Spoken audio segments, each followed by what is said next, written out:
आज माइनॉरिटीज को लेकर ये प्रेस कॉन्फ्रेंस की जा रही है, जिसमें सेंट्रल गवर्नमेंट की तरफ से अब तक 1700 करोड़ रुपए तेलंगाना गवर्नमेंट को आए।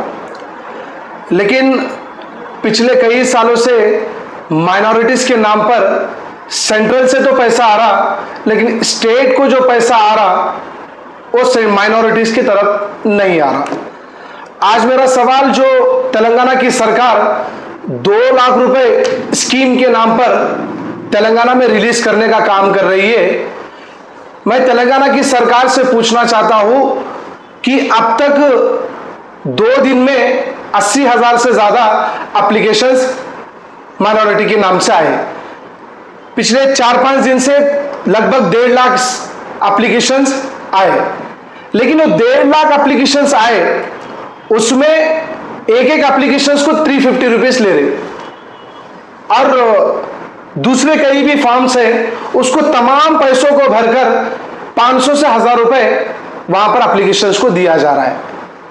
और दूसरी बात, 1 लाख रुपए देने वाले को 20,000 रुपए ले रहे, 2 लाख रुपए देने वाले को 30,000 रुपए की डीडी पहले ही सरकार उनसे पूछ रही है।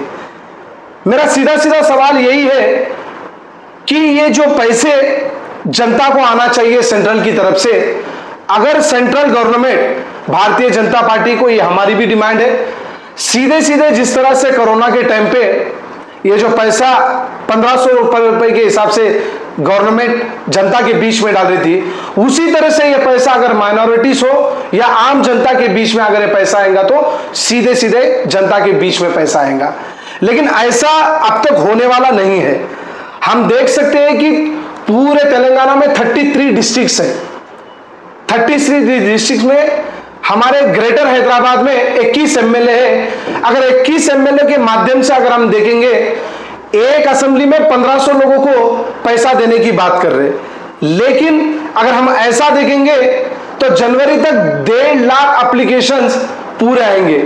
1.5 लाख एप्लीकेशंस अब तक आना चाहिए, लेकिन एक एमएलए को 10-10 लोगों को भी माइनॉरिटी का पैसा नहीं मिलेगा। आज जो एमआईएम पार्टी है, एआईएमआईएम के सांसद असदुद्दीन ओवैसी है, अकबरुद्दीन ओवैसी है, 7 एमएलए एमआईएम के हैं, कई सारे कॉर्पोरेटर इनके हैं। ये जो आवाज माइनॉरिटी की जो बात करने का है, एमआईएम पार्टी करना चाहिए, लेकिन मजलिस पार्टी तेलंगाना की सरकार के गोद में बैठी हुई है, और तेलंगाना की सरकार मजलिस पार्टी के गोद में बैठी हुई है।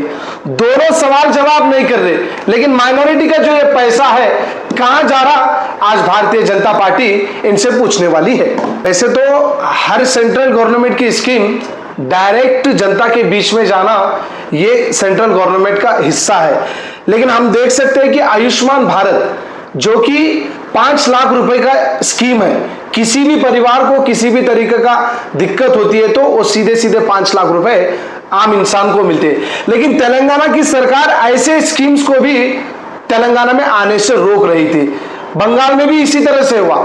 भारतीय जनता पार्टी जो है, तमाम जो स्कीम्स है जनता के बीच में डायरेक्ट देना चाह रही है, लेकिन स्टेट गवर्नमेंट इसको रोककर डाइवर्ट करने की कोशिश कर रही है। हमारा यही सवाल है, ये सिर्फ भारतीय जनता पार्टी या मेरा नितिन नंदकर का ये सवाल नहीं है, हैदराबाद में रहने वाले तमाम उन माइनॉरिटी का ये सवाल है जो ये करोड़ों रुपए सेंट्रल की तरफ से तेलंगाना में आते, उन पैसों का लेखा जोखा, उन पैसों का हिसाब हम पूछना चाहते हैं। वो पैसे कहां पर जा रहे, किन चीजों को लग रहे हैं पैसे, इन तमाम चीजों की जानकारी तेलंगाना की सरकार उन तमाम माइनॉरिटीज को देना जरूरी है। और साथ ही साथ तेलंगाना की सरकार जिस तरह से माइनॉरिटीज धर्म के बीच में या जातीय नाम कर इस तरह का जो पैसों का जो स्कीम्स ला रहे, मुझे लगता है कि तेलंगाना में लाखों करोड़ों युवा आज बेरोजगार है। कई सारे लोग डिग्री करे, ग्रेजुएशन कर कर भी जोमैटो और स्विगी जैसे संस्थाओं में काम कर कर नौकरियां कर रहे। मुझे लगता है कि तेलंगाना के लिए बड़े दुर्भाग्यपूर्ण की बात है जो बंगारू तेलंगाना की सरकार की तरफ से किया गया था।